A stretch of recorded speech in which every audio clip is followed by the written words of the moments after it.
서울 창업허브와 함께하는 성공창업 준비 매뉴얼 교육과정 14회차를 시작하겠습니다. 안녕하십니까? 안녕하세요. 연구원님 반갑습니다. 네. 오늘은 그 자금 조달을 좀 얘기를 해볼까 해요. 네. 자금 조달 참 이거 쉽지 않은 테마지만 네, 맞아요. 창업하시는 분들이 좀 집중해서 좀 들어줬으면 좋겠습니다. 네, 저희 초기 창업자들이 가장 어려운 게 이 자금 조달 부분인데 그렇죠. 사실 자금이 굉장히 많이 들어가더라고요. 그러니까 기본적으로 뭐 연구 자금, 그 다음에 연구한 것들을 개발하는 데 들어가는 개발 자금, 그리고 이제 인건비나 뭐 이런 부분들 운영하는 데 필요한 운영 자금부터 시작해서 되게 이제 돈이 많이 들어가더라고요. 실제 이제 창업하시는 이제 스타트업 대표님들하고 이렇게 얘기를 해보면 보통 소위 이제 그 우리 쪽에서는 뭐 데스밸리 또는 뭐 죽음의 골짜기라는 용어를 쓰는데, 그러니까 첫 매출이 되기까지 자금 조달이 충분히 돼 있지 않으면 그 가다가 매출도 일어나기 전에 다 망하는 경우가 되게 많습니다. 왜냐하면 되게 창업자들이 시제품을 어떻게 잘 만들까, 제품에만 포커스가 돼 있고 그 제품을 만드는 사람들에 대한 뭐 인건비나 R&D 이런 부분에 대한 부분들을 충분하게 조달이 되지 않아서 결국 첫 매출이 일어나기 전에 도산하는 경우가 되게 많습니다. 아, 네, 맞아요. 사실 그래요. 네. 그래서 오늘 이 시간에는 스타트업의 발전 단계를 보면 초기가 창업 단계라고 하는 것은 시제품을 만드는 단계. 그다음에 이제 성장 단계는 그 이제 매출이 일어나는 단계죠. 혹은 이제 제조업 같은 경우에는 시제품을 만든다고 매출이 일어나는 게 아니라 양산 시스템을 또 만들어야 되거든요. 성장하기 위해서.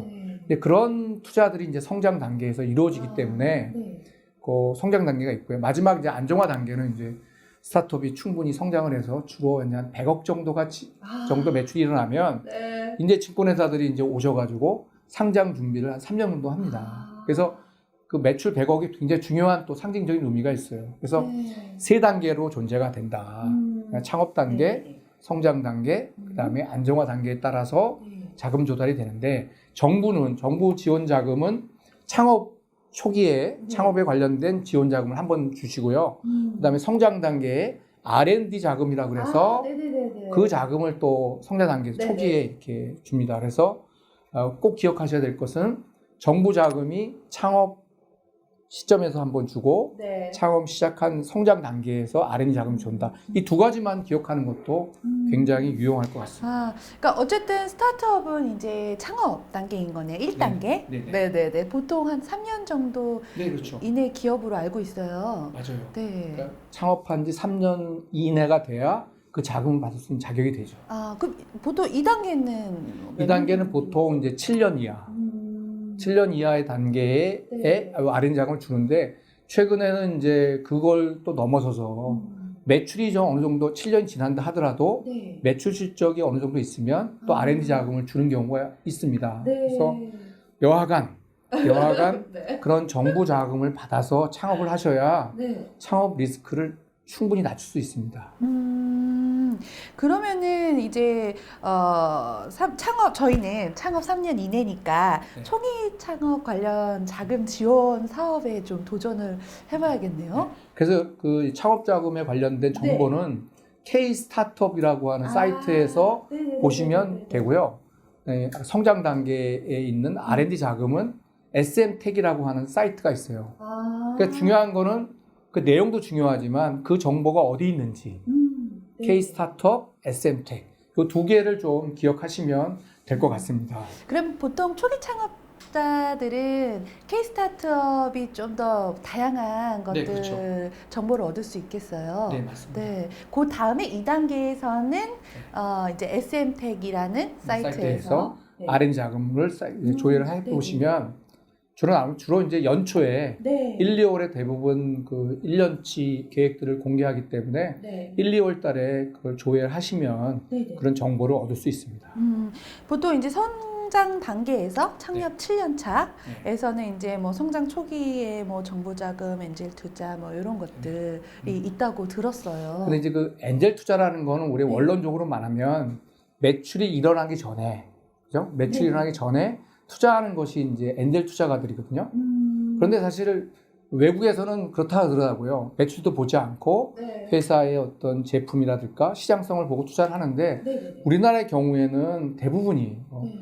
대부분이라고 하기에는 뭐 몇 퍼센트는 모르지만 매출이 일어나지 않으면 엔젤 투자가조차도 네. 투자를 많이 꺼리끼더라고요. 그게 조금 그 우리가 해외하고 국내하고 좀 다른 점이 아닐까 생각이 듭니다.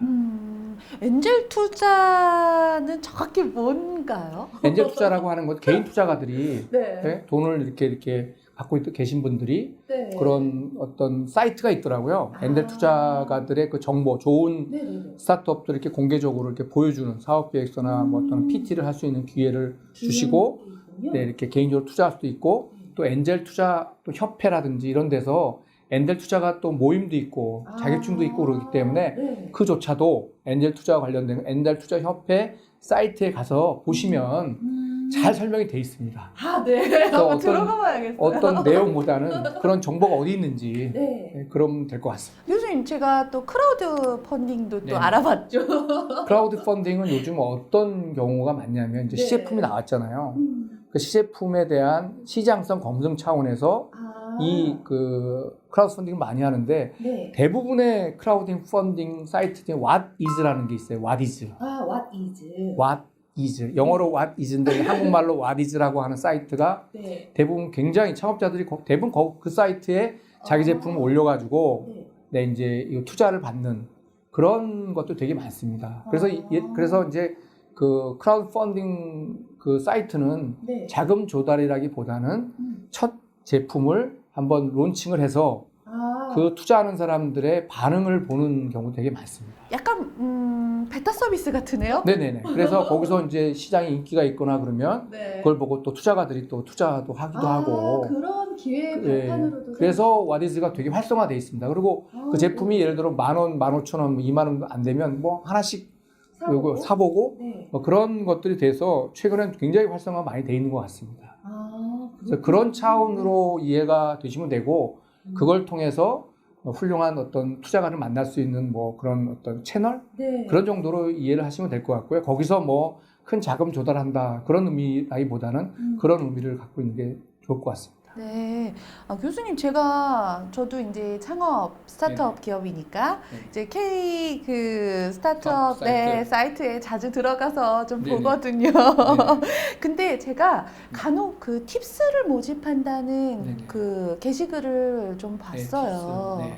그래서 팁스를 한번 해볼까? 막 해서 좀 읽어보긴 했거든요. 칩스 프로그램은 이제 어디서 벤치마킹을 한 거냐면 이스라엘이 사실 그 창업으로 그 국가가 성장한 나라거든요. 되게 의외. 네, 우리나라보다 뭐 인구수는 뭐 5분의 1뿐이 안 되는데 국민소득 우리보다 또 높죠. 한 35,000불. 그래서 산밥을 넘는 기업 중에서 유일한 유럽이나 미국과를 제외하고 보면 이스라엘하고 한국뿐이 없어요. 근데 그 이스라엘이라는 나라가 창업으로 컸는데 그 이스라엘은 어떻게 투자를 하냐면 민간 투자자가 그 스타트업에 내가 예를 들어서 3억을 투자했다 그러면 정부가 3억만큼 매칭을 시켜주는 거예요. 그럼 민간과 정부의 매칭 네네네. 시스템이 팁스. 네네. 그러니까 이제 개인 운영자들은 어떤 스타트업을 투자를 할 때 뭔가 돈이 될 만한 정말 괜찮은 잠재력이 있는 것들을 투자를 하지 않겠습니까? 그 시각을 본 겁니다. 그래서 이스라엘식 투자를 우리나라에 데리고 와가지고 예를 들어서 뭐 그 운영사를 정부에서 지정을 해줍니다. 한 4, 50개 되는데요.